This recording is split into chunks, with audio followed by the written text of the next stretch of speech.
All right, so this is a video for provisional psychologists who are thinking of working in the NDIS. So you might be a master's student, so you might have just started your master's program or be at the back end of your master's program. You could even be doing a PhD, but usually you're a master's student, or you're doing the 4+2 program as well.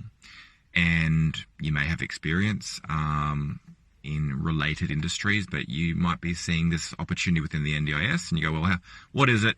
How do I work in it? How does it all work?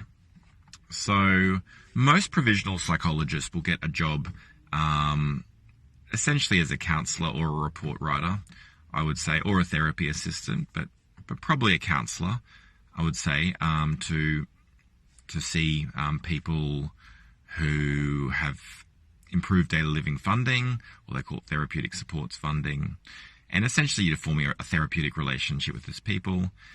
Probably 70% of your referrals will be home visits, so you have to be open to the idea of visiting them in their homes.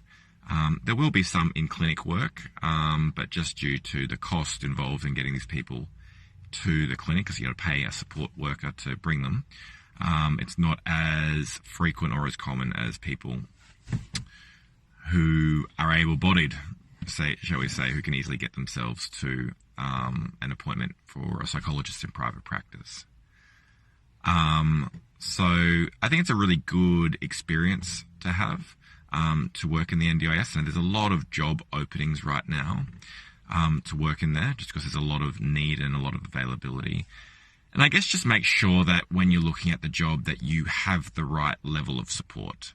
So there are these bigger providers who will just say, hey, here's a client load of 40 or 30 clients. Go for it.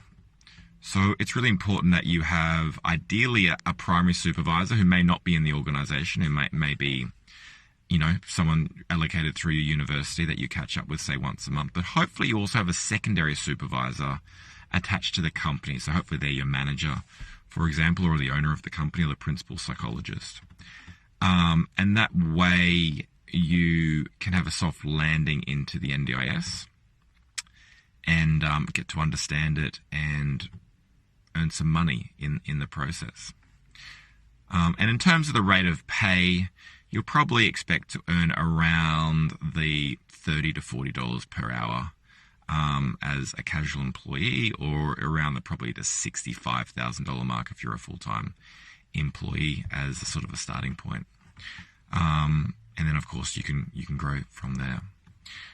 Now, if you are interested in finding out what opportunities that I've got in my company at the moment, I do have a number of positions going for provisional psychologists in a few different locations